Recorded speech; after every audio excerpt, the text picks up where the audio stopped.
Bonsoir et bienvenue dans We IT Capable. Ce soir, j'ai envie de vous parler d'une singularité. Pas d'une contradiction, mais d'une singularité. Il y a quelque chose dans le parcours de mon invité de ce soir qui retient l'attention à première vue. Il est prêtre vaudou, gardien d'une tradition spirituelle ancestrale, et il est aussi directeur d'une institution de l'État haïtien représentant d'un pouvoir séculier. Il mélange les chants vaudous avec du rock, de l'électro et du jazz.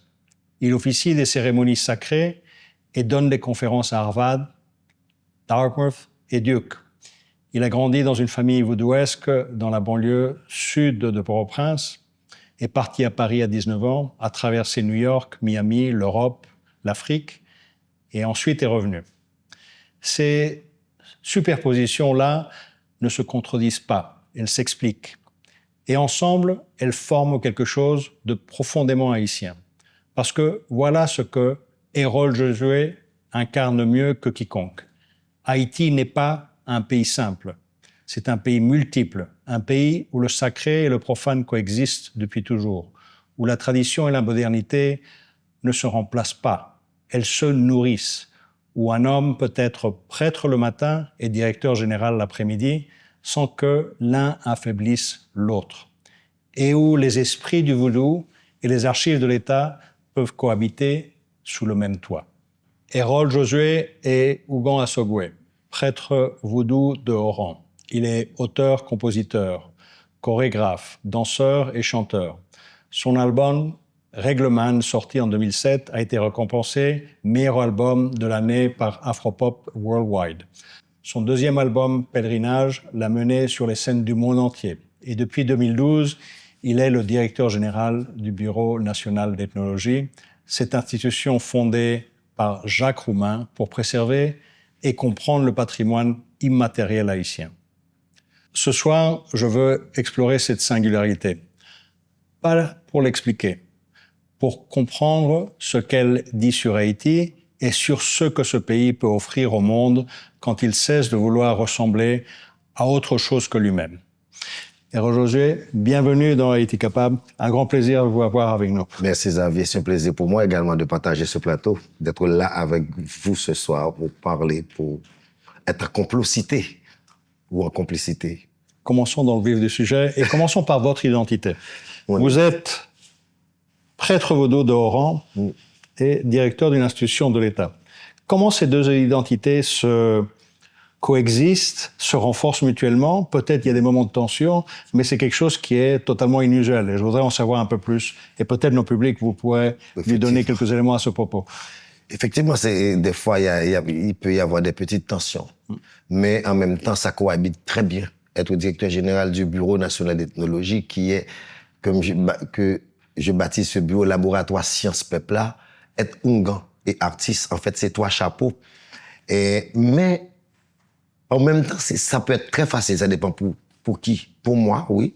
Quand on prend la mission du Bureau national d'ethnologie, qui est le bureau responsable des traditions populaires, qui a pour mission d'identifier, de préserver et de valoriser les traditions populaires et les traditions des premiers Haïtiens. Je dis bien les premiers Haïtiens qui sont les Amérindiens, les Taïnos, les hommes à Port-Rouge qui ont habité l'île avant nous. Et bien pour moi, être Ougan, c'est aussi la mission du bureau, c'est le vaudou qui va renflouer, qui va donner beaucoup de possibilités à ce bureau, à cette institution de pouvoir faire son travail. Pourquoi? Déjà, depuis la fondation du bureau d'ethnologie, Jacques Roumain était très intelligent. C'était pas juste un bureau qui s'occupe du vaudou, mais il a monté ce bureau en tant qu'intellectuel, mais avec les vaudouisants. Okay. Les premiers donateurs, les premiers supporters de ce bureau étaient les vaudouisants. C'était surtout, quand on lit Alfred Métro et les autres anthropologues ou ethnomusicologues qui sont venus en Haïti à cette période-là, ils étaient tous nichés à la Saline, chez l'Orgina de la Saline, l'Orgina et Loge, qui elle-même et son temple vaudou ont donné des objets sacrés au bureau d'ethnologie pour monter l'embryon du musée ethnographique d'Haïti. Et la genèse même de cette institution était pour conserver, pour comprendre après l'occupation américaine, post-occupation américaine, comment le problème identitaire qu'il y avait en Haïti. Il y a eu beaucoup de campagnes anti-superstitieuses sur l'ESCO, Borno, plein de campagnes anti-superstitieuses qui avaient laissé un moment difficile aux Haïtiens. Et le bureau d'ethnologie allait venir pour étudier cette période-là et protéger, conserver les artefacts, le patrimoine immatériel qui va donner naissance à l'Institut d'ethnologie et plus tard, qui va devenir lui-même le Bureau national d'ethnologie par arrêté présidentiel sur président Duvalier. Mais pour revenir au sujet, c'est le vaudou qui va être l'habitacle, un péristyle en tant que laboratoire qui va garder ses chansons, les chants d'esclaves, les chants de protestation, les meringues, tout, les artefacts, tout qu'on retrouve qu'il y avait chez les Amérindiens. Les premiers archéologues n'étaient pas haïtiens qui sont venus en Haïti, mais le vaudou a toujours conservé dans le temple, dans les forts, les assiettes précolombiennes, protéger ces artefacts, ce patrimoine important. Et la valorisation en même temps, à part identifier, les préserver, qui est la mission du bureau, mais en valorisant à travers les cérémonies, à travers les prêtres, à travers les danseurs, les corps qui continuent à valoriser, à faire perdurer la tradition. Alors moi, ça n'a pas été trop difficile pour moi, cette partie-là, en tant que Onguan, de diriger le bureau d'ethnologie. C'est sûr, il y a eu d'autres tensions, il y a eu un moment, je suis arrivé directeur général en 2012, il y a eu beaucoup de débats dans cette société, même si on est très proche de la modernité quelque part, on est à 45 minutes de vol d'avion de Miami, mais en même temps, on reste une vie insulaire quand même. Il y a eu beaucoup de débats, puisque je n'ai pas de doctorat en ethnologie, c'était Onguan. Encore la stigmatisation, la marginalisation était encore là. Mais j'ai fait le silence, j'avais une mission. Et j'ai encore cette mission de mes lois, c'est pour ça que je préfère dire Onguan que prêtre, parce que moi je suis dans le monde. Un prêtre, lorsqu'on fait référence à un prêtre, par exemple un prêtre catholique, eux-mêmes ils ont fait vœux de chasteté, vœux de pauvreté, vœux de simplicité. Moi, je dis Onguan parce que je suis dans le monde. Je vis dans le monde. Je confirme que je suis dans le monde. Je suis un éclectique. Je peux avoir des enfants. Un Onguan ou un Mambou n'est pas une prêtresse. On peut avoir des enfants, on peut choisir de ne pas avoir d'enfants. Beaucoup d'enfants, beaucoup de maris, beaucoup de femmes. On vit. Je me suis dit, on travaille. Et pour moi, c'était pas répondre. La réponse, c'était, je suis venu dans un système. Ma mission, mon rêve, c'était d'arriver là et donner un exemple de changement, de comportement. Comment une institution, à travers une institution, on peut donner l'exemple, ça peut changer. Tout le monde ne peut pas être voleur. Être voleur n'est pas une valeur. Tout le monde ne peut pas être, on peut pas avoir un bureau moribond qui s'occupe des traditions profondes, qui travaille même dans le soubassement de la société. Alors, je me suis mis au travail avec mon équipe depuis 2012 et jusqu'à présent, c'est comme si, là, je vais au bureau lundi, c'est comme si c'était en 2012. Pareil. On travaille, on fait les inventaires, on fait le pays.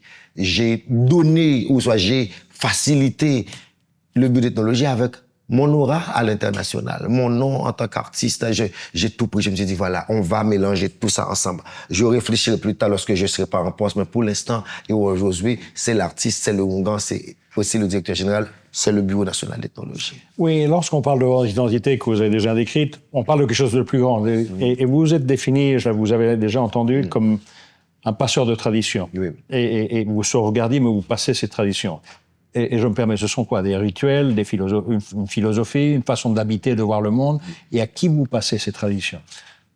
En fait, le vaudou est une ancestralité. Et nous autres initiés ou choisis pour faire perpétuer, perdurer la tradition, on a le devoir de perpétuer, de faire des cérémonies, en même temps le devoir de passer ce patrimoine, cet héritage aux autres générations. Bien sûr. De diverses manières. On apprend le rituel. Moi, j'ai eu la chance, j'ai grandi dans un temple vaudou. J'ai appris automatiquement le rituel, la philosophie du vaudou, une façon d'habiter le monde. Comme tu dis, c'est vraiment le vaudou. Ce que je vis dans le vaudou, c'est une autre manière d'habiter le monde. On habite le monde avec une philosophie, avec cette ancestralité. Comment sont nos maisons? Comment sont nos cours? Ce vrai mot qui perd son sens malheureusement dans certains endroits, le vrai vivre ensemble. ce qui est le symbole même de la révolution haïtienne ou du fondement du peuple haïtien à travers les 21 tribus qui sont arrivées comme esclavisées à Saint-Domingue actuel Haïti. Ces hommes, ces corps noirs qui sont devenus esclaves à Saint-Domingue ont forgé une mémoire, mais ils ont forgé une culture à travers la mémoire, leur mémoire, ce qu'ils ont gardé comme lambeaux de la mémoire. Et ces lambeaux de la mémoire, ils sont mélangés tous à Kapla ou Fonkangakan, Youbanago, en mine, ensemble avec le savoir-faire des Amérindiens, le savoir-faire des Européens, les colons, et pour en faire une autre manière de vivre, pour créer une manière de vivre haïtienne. Comment vivre? Le respect pour la divinité qu'on appelle Yahweh ou Grand Maître, à travers les chansons, pour se rappeler, se souvenir de cette route salée qui a ramené nos ancêtres. Et à travers les chants, jusqu'à présent, par exemple, dans mes albums ou dans les cérémonies, je collecte les chansons qui racontent l'histoire d'Haïti, l'histoire du monde, l'histoire de l'Afrique, une histoire vieille depuis la Genèse et qui peuvent être très jeunes que la nuit dernière. C'est tout ça qu'il faut repasser à la génération, à travers les corps. Comment on danse, la gastronomie, comment on s'habille, notre rapport avec l'environnement, les animaux, les arbres, tout ce qui est la vie, cette unité haïtienne. Nous, en tant que Hungan ou Mambo, notre devoir à travers c'est de passer ça. Malgré, il y a toujours de la marginalisation. On a vécu 13 campagnes anti-superstitieuses dans le vaudou qui a laissé beaucoup de goût amer et beaucoup de séquelles, comme l'esclavage a laissé dans l'être haïtien.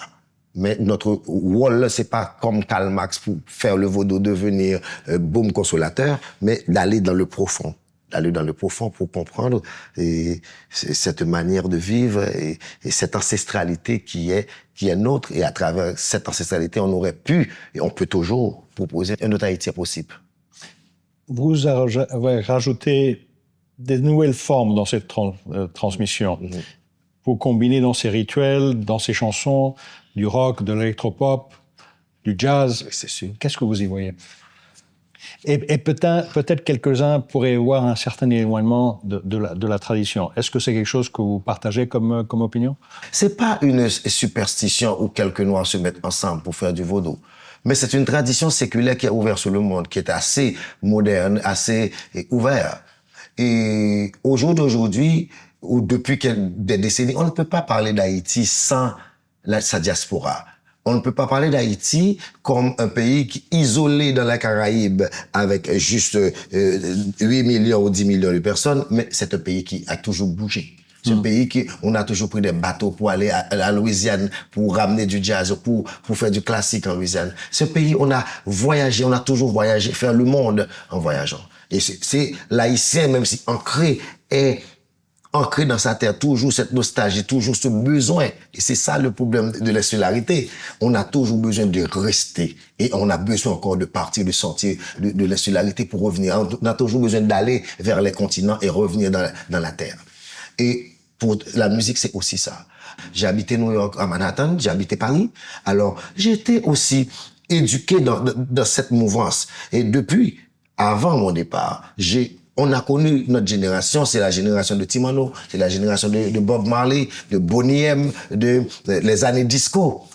C'est aussi les années SIDA. C'est aussi les années, on a vu casser les murs de Berlin. C'est les années, la mort de Bob Marley. Et on était ouvert sur le monde aussi avec la radio nationale, les autres radios de la ville. On a toujours aimé les autres musiques influencées par d'autres musiques. Le compas, c'est pas juste une création haïtienne à 100%, mais c'était ce mélange de tous ces pays. C'est la rencontre des Caraïbes également. On a toujours été, moi personnellement, influencé par d'autres musiques, par d'autres artistes qui m'ont inspiré. Et dans mes voyages, je suis frappé, influencé par cette vie parisienne. Je ne peux pas mettre à côté. Moi, je ne casse pas mon histoire. Mon histoire, c'est aussi Paris. Mon histoire est aussi New York, les subways de New York. C'est les clubs où j'ai dansé pendant des années tous les soirs. J'étais aussi ces sans-poils du temps moderne dans les autres pays. Ça influence ma musique, ça influence ma façon d'être, ma façon d'habiller, ma façon, cette fusion, c'est moi, cette fusion, c'est extraordinaire et qui fait de moi, je pense, un artiste éclectique et qui peut être dérangeant et dérangé. Mais le jazz et la musique classique,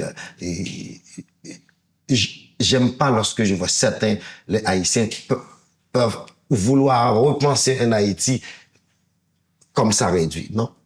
Cet Haïti, c'est aussi cette musique classique que ce qui se passait à l'église Sainte-Trinité, c'était pas que les chrétiens qui chantaient à l'église Sainte-Trinité. C'était les messes vaudou faites par J. Gerber ou par Ifares Blanc.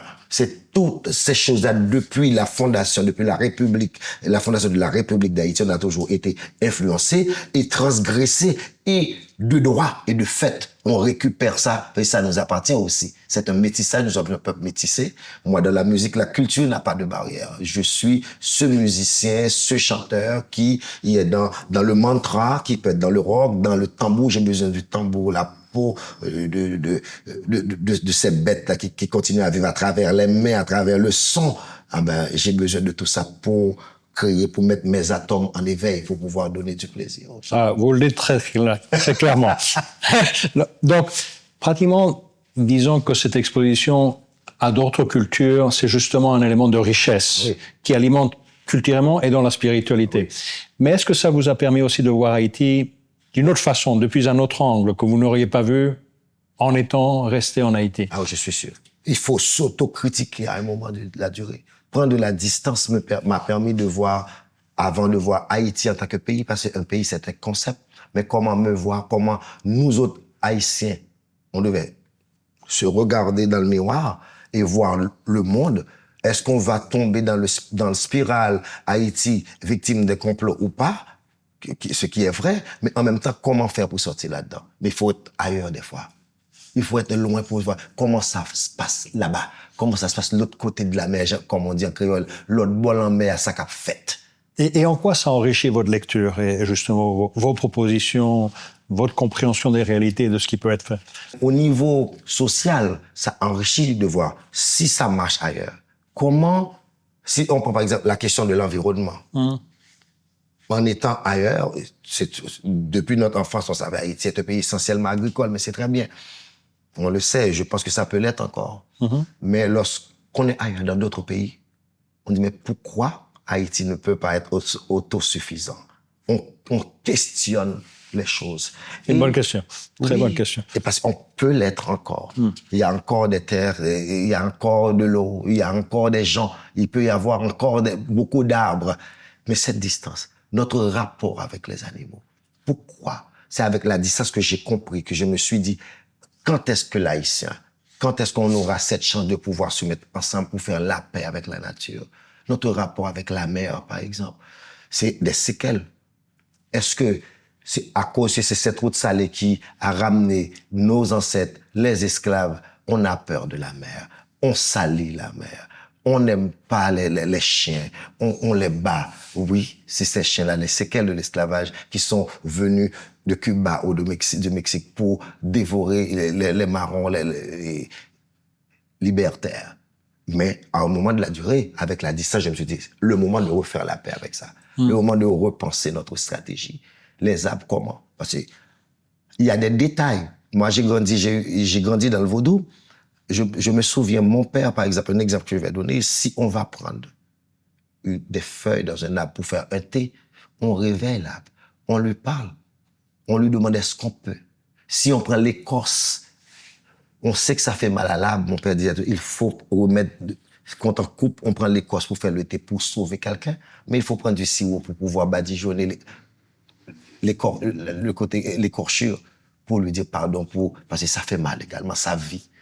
Et cette distance m'a donné la possibilité aussi de réfléchir à la sensibilité ou l'insensibilité qu'on nous sommes en train de développer dans ce pays. Nous sommes très proches pas des morts, mais de la violence. Être ailleurs nous permet de titiller à nouveau la sensibilité. Pour cette lecture de l'extérieur que vous avez, je vais poser une question un peu plus difficile que je ne peux pas éviter de poser. Le vaudou est perçu à tort et présenté aussi par exemple par les films hollywoodiens, conduit à certains amalgames, justement avec une lecture qui est incorrecte. Alors que de l'autre côté, on a un vaudou qui est étudié à Harvard, qui est exposé au Quai Branly, vous le présentez vous-même. C'est quoi le vaudou? Et pour qu'on ait une clarité là-dessus, et que justement cette interprétation, qui est souvent incorrecte, puisse être clarifiée. Le vaudou, c'est une ancestralité, c'est le rapport de l'homme avec la divinité. Le vaudou est une forme est révolutionnaire. C'est le trait d'union entre le haut et le bas. Cette ancestralité, c'est une vision du monde qui vient du Bénin, mais pas que du Bénin, mais le vaudou haïtien, cet amalgame de ces 21 tribus. C'est la philosophie de ces stratèges qui se sont battus contre l'esclavage. C'est la philosophie de ces hommes et de ces femmes qui sont les premiers à dire non contre l'injustice sociale. Le vaudou, c'est ce rapport avec la nature, l'environnement. Le vaudou nous permet de se connecter avec la divinité qu'on appelle Grand Maître ou Yahweh ou Oloun pour certains. Et le vaudou, c'est aussi cette divinité qui a plusieurs facettes. Par exemple, si on prend Erzuli, qui est la déesse de l'amour, qui a 51 femmes d'Erzuli, c'est la rencontre de tout dans un dans tout. C'est diverses façons de voir la divinité. Le rapport, nous autres, en tant qu'avec un corps physique, mais avec un esprit, avec des esprits qu'on appelle le Semedo, le Célido qui est en nous. Effectivement, Hollywood a bien travaillé Haïti à tort, et en faisant... On est d'accord. Ah là là, c'est extraordinaire. Ils ont bien fait leur boulot à ce niveau-là, mais qui fait partie aussi de ce que j'appelle aussi moi-même la contre-révolution. Depuis la révolution haïtienne, Haïti, c'est aussi ça, c'est aussi ces coups par-ci, par-là, et comme des grains de sable foulés aux pieds. Parlons de jeunesse. On a une jeunesse aujourd'hui qui vit dans les communautés où la pratique du vaudou est une réalité journalière, mais on a une jeunesse, et c'est aussi peut-être cette même jeunesse qui évolue dans un monde connecté. TikTok, pour en citer quelques-uns, et d'autres réseaux sociaux. Comment ces deux réalités, et peut-être des réalités qui s'alimentent de façon différente, avec d'autres valeurs, d'autres points de repère, peuvent converger, sachant que cette jeunesse est exposée à des nouvelles réalités venant de l'étranger, venant d'autres jeunes dans le pays, et cela change leur point de repère. Comment on transmet justement, et on parle à cette jeunesse qui aujourd'hui est justement une jeunesse qui a une autre exposition? Moi-même, j'entends beaucoup de discussions, beaucoup de réflexions sur cette jeunesse actuelle. On l'appelle jeunesse 2000, on ne fait pas confiance. Moi, c'est le contraire. Moi, je pense que cette jeunesse a une chance, cette jeunesse a une force. Pouvoir être jeune en 2025, 2026 et être haïtien, c'est beaucoup. Beaucoup de gens de ma génération, la génération d'avant, oublient qu'on était jeunes, qu'on a fait beaucoup de bêtises. C'est juste qu'il n'y avait pas des réseaux sociaux. Effectivement, ça peut être plus dangereux puisque le monde est connecté. Mais c'est à nous autres, aux gens qui ont beaucoup plus de lumière, de pouvoir les ramener vers quelque chose de plus profond, de continuer à faire de pastinone, de la transmission. Cette jeunesse nous donne la possibilité de pouvoir légiférer mieux un pays, de pouvoir mieux légiférer les nouvelles techniques. Mais il y a une partie qui est perdue, mais ça arrive tous les jours, on peut retomber sur nos pattes, on peut toujours proposer d'autres choses. La possibilité, je le dis encore, de légiférer et de proposer, parce que c'est pas que les manifs dans les rues, mais on le voit sur les réseaux sociaux. C'est une force. En Afrique, il y a eu des présidents qui sont montés à travers les réseaux et dans d'autres pays. Il y a d'autres révolutions qui ont été faites à travers les réseaux. Oui, il y a des bandits armés qui barrent route, mais les réseaux sont là. Les gens sont là pour dire des choses. Ça dépend, à leur manière. Mais l'État central, les gens qui ont les lumières, les templiers, les leaders spirituels, les leaders religieux, c'est aussi notre tour de pouvoir proposer également. Les organisations internationales également, qui ont soit les moyens ou la possibilité de dire des choses, de pouvoir regarder. Cette jeunesse demande quelque chose, est prête pour quelque chose d'autre. Comment on va l'amener vers quelque chose, vers la fertilité. On a envie d'avoir un pays avec de belles choses aussi propres, mais en même temps sans rêver de IA qui nous donne un Haïti qui ressemble à Paris, qui ressemble avec les villes qui ne sont pas réussies, avec le réchauffement climatique. On a besoin de cette jeunesse de l'amener vers la proposition d'un Haïti qui ressemble aux Haïtiens. Un Haïti qui fait bon à vivre et un Haïti qui est attaché à ses traditions, à son patrimoine, qui respecte l'écologie. Justement, ça me donne l'élément pour passer à la prochaine thématique de la jeunesse. Aujourd'hui, nous avons un processus électoral qui se prépare. C'est une opportunité de parler de l'Haïti de dont on veut. C'est justement exactement ce que vous disiez. On va parler d'institutionnalité, d'économie, naturellement de sécurité ou d'insécurité. Comment on peut s'adresser aux dirigeants ou à celles qui veulent diriger le pays sur des thèmes de culture, de passation, de transmission de valeurs ancestrales, et pour que ce soit aussi une des priorités dans les conversations qu'il y aura aujourd'hui et les débats qui vont précéder un processus électoral. Et quel est votre rôle là-dessus avec d'autres leaders spirituels? Moi, je pense, au jour d'aujourd'hui, quelqu'un qui veut devenir président ou des gens qui veulent diriger ce pays, ils doivent enlever beaucoup de préjugés dans leur tête, qu'ils ne voient pas la culture comme quelque chose à côté, mais qui fait partie intégrante de ce pays, de peuple. On ne peut pas, même à travers la Constitution, déjà, on ne peut pas avoir une Constitution qui est à côté de la culture, dont la culture n'a pas beaucoup de place. On a besoin des dirigeants qui peuvent comprendre. À l'éducation, il faut revoir l'école haïtienne, une école dans la culture haïtienne. Lorsqu'on parle culture, c'est pas chanter, danser seulement, mais c'est le profond du peuple. Les vraies valeurs, les vrais principes, les valeurs républicaines du pays. Quelqu'un qui dirige doit avoir ça. Si on prend l'exemple, est-ce qu'il y a une place pour les Taïnos en Haïti? Même pas. Les premiers Haïtiens, il n'y a pas ça. Mais c'est pas qu'il n'y a pas eu de proposition à l'État central. Mais c'est toujours cette forme de marginalisation pour la culture. Quelqu'un, c'est culture, c'est un danseur, quelqu'un qui danse, ici, sur ce plateau, on peut parler avec la langue des lieux, n'est-ce pas? Bien sûr, c'est ça l'idée. Hein? C'est pas lorsqu'on voit un danseur ou quelqu'un qui fait le folklore stigmatiser ça sur Massissi, on doit cesser ça. Il faut aller plus profond que ça. Il faut aller pour comprendre les premiers Haïtiens, les richesses à travers ces corps qui se transforment. Comment on peut diriger? Par exemple, si on prend le Champ de Mars, place des héros de l'indépendance, il n'y a pas une femme héroïne là-dessus. C'est comme un champ de garçons qui sont au Champ de Mars. Où sont les femmes qui se sont battues pour ce pays-là? Où sont ces femmes qui ont donné leur sang, qui sont des bravos? Leur père, Jean-Jacques Dessalines, le père de la nation, le père de la patrie, il a été formé par des femmes. Tantôt, il y a qui lui a appris les techniques du combat. C'est une femme grande guitonne qui lui a initié. C'est Dédé Magritte qui était là avec lui. Il y avait Cécile, Fatima, d'autres femmes. Il n'a pas eu la chance d'avoir sa mère pendant longtemps, mais le père de la patrie a été formé par des femmes. Par une statue de femme au Champ de Mars. Par d'autres, même dans les autres villes de province. Comment on voit l'archéologie dans ce pays, les vestiges, ça continue à être vandalisé par des locaux vendus dans les autres musées à l'étranger. Il faut avoir un regard profond sur la culture. Il faut pas stigmatiser le vaudou. Le vaudou permettrait à ce dirigeant de comprendre c'est comment on mange, cette façon d'habiter le monde, cette habitabilité est extraordinaire pour revoir même le développement au niveau, l'urbanisation de Port-au-Prince ou d'Haïti en général à travers la culture. Et je veux continuer à dire à la personne ou aux gens qui vont avoir la maillette de pouvoir prendre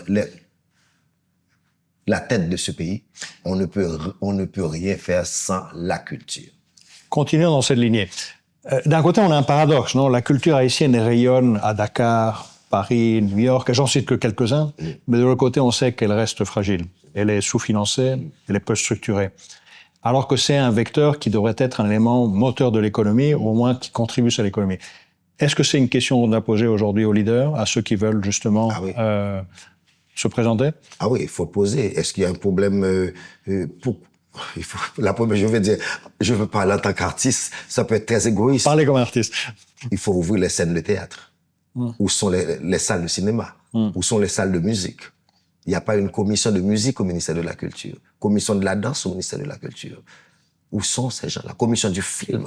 Le film, dans les années 80, début 90, fin 80, début 90, le cinéma haïtien était à un certain niveau. Maintenant, il y a plus de milieu de cinéma haïtien.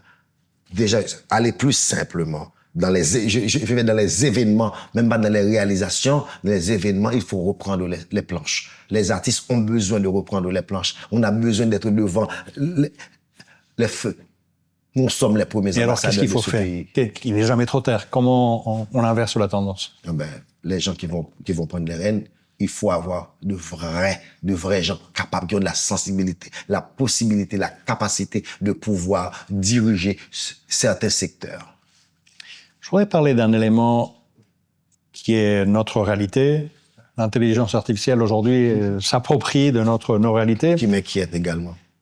Et aujourd'hui, on peut cloner des voix, on peut utiliser des algorithmes pour développer l'expression artistique. Et de l'autre côté, on a une transmission vaudouisante qui se base sur du rituel qui se fait de personne en personne. Est-ce qu'il y a un risque quelque part, justement, de cette peut-être intromission de la technologie dans la transmission, justement, du vaudou et des rites et de la culture en général? À ce niveau-là, je suis très inquiet. À ce niveau-là, il y a beaucoup...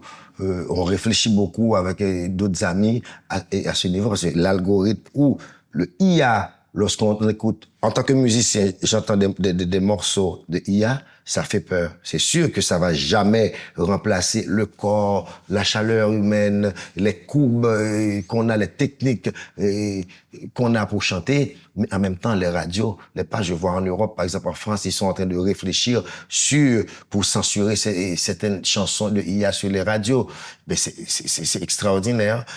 Et là, en Haïti, tout le monde, beaucoup de gens rentrent dans l'IA, ils pensent que c'est des vraies personnes. Là, ça fait peur. Aussi la question, même la diffamation, tout ça, c'est aussi pour les prochains dirigeants. La question de la diffamation, tout ce qu'on appelle l'assassinat de caractère sur les réseaux. J'ai dit, il y a de bonnes choses, mais aussi il y a ces choses-là qu'il faut voir avec l'IA et tout. Comment on utilise ces outils. Et là, ça me fait peur parce que nous, en tant que de vrais musiciens, vrais chanteurs, vrais artistes, on a peur de ne pas se faire remplacer par des choses-là parce que c'est pas qu'ils peuvent nous remplacer, mais la jeunesse, la société, s'il y a beaucoup d'ignorance, s'il n'y a pas quelque chose pour faire la différence, peuvent tomber dedans. Quelque part, ils sont tombés dedans. Mais le bon côté de la chose, pour la transmission, il y a des contenus extraordinaires. On peut continuer à faire des contenus extraordinaires pour implémenter ou renflouer le chat GPT à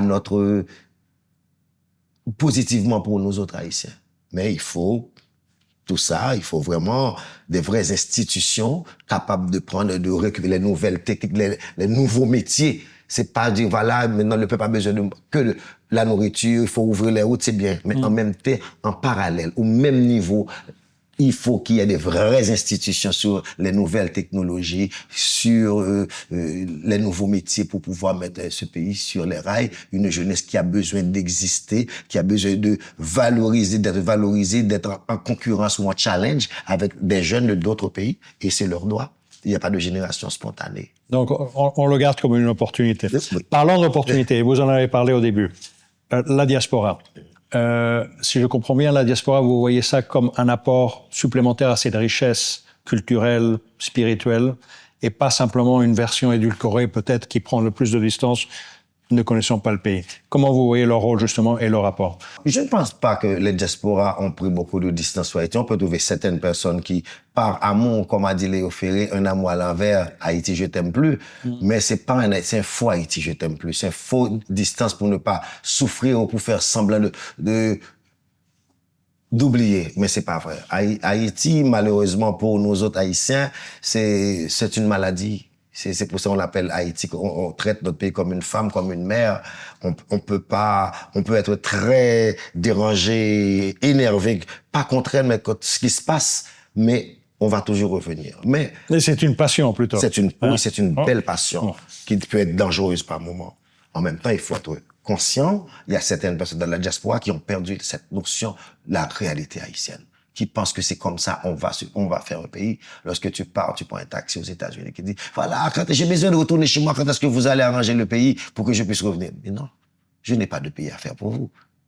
Il faut revenir chez soi.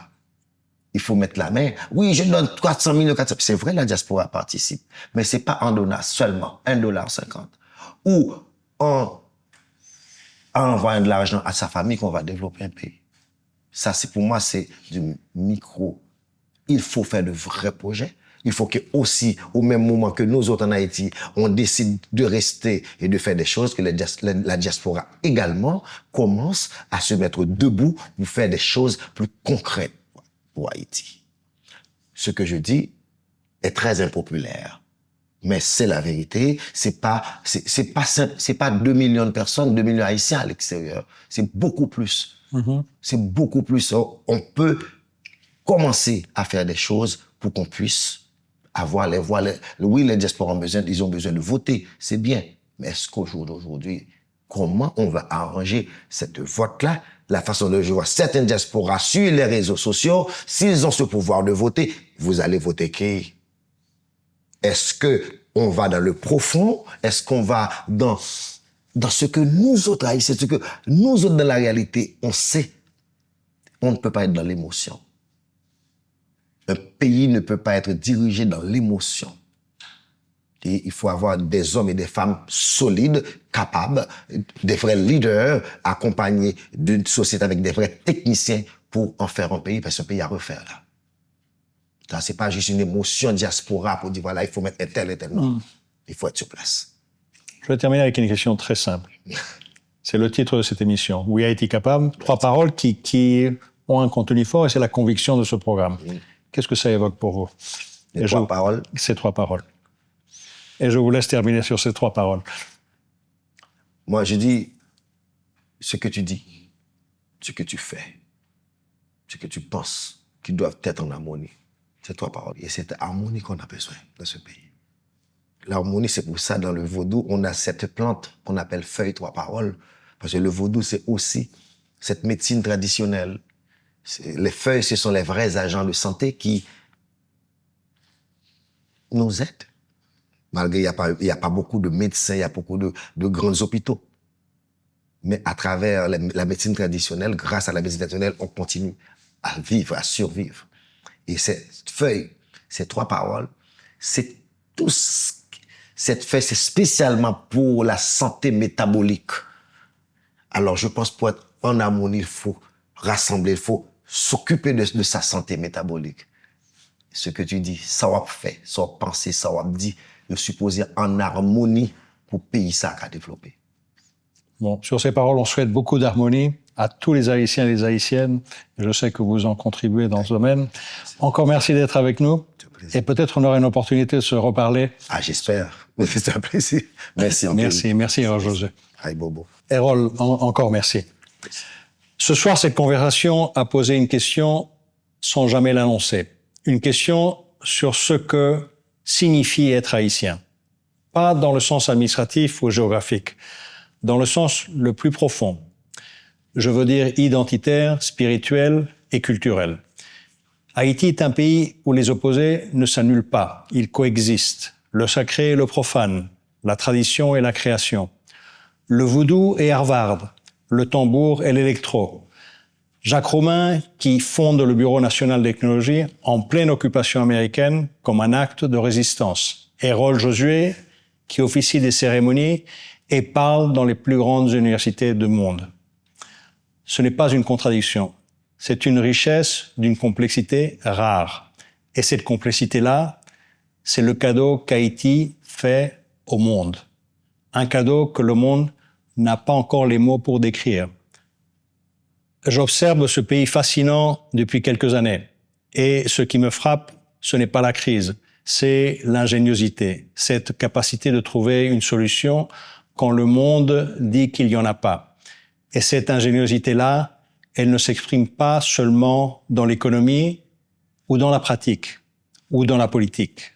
Elle s'exprime d'abord dans la culture, dans la façon dont ce peuple crée, résiste et se réinvente. C'est la persistance de la musique dans des rues qui se barricadent et continuent de chanter.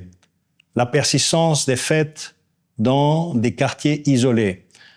La persistance des artistes qui créent là où d'autres ont cessé d'espérer. La persistance d'une culture vivante, en mouvement, qui refuse que la souffrance soit son seul récit. Hérode Josué incarne peut-être mieux que quiconque cette persistance. Pas parce qu'elle est visible, parce qu'il est cohérent, depuis toujours, dans toutes ses formes, prêtre et directeur, artiste et gardien, passeur de tradition et inventeur de formes nouvelles. Et c'est précisément cette cohérence qui nous amène à une question que l'on pose rarement. On parle souvent de reconstruction, qu'elle soit économique, institutionnelle ou sécuritaire.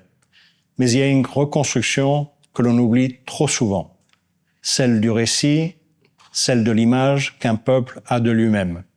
Et c'est précisément ce que fait Hérode Josué depuis plus de 30 ans. La culture n'attend pas la paix pour exister.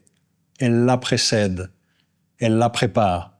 Et ce soir, elle a prouvé qu'elle est aussi une réponse à l'avenir que ce pays est en train de construire. Des voix comme celle d'Hérode Josué, où il a été capable, existent pour les entendre, les amplifier, les partager. Les bâtisseurs, les créateurs, ceux qui font sans attendre la permission. Oui, Haïti capable. Ce n'est pas un vœu, c'est un constat. Rendez-vous la semaine prochaine.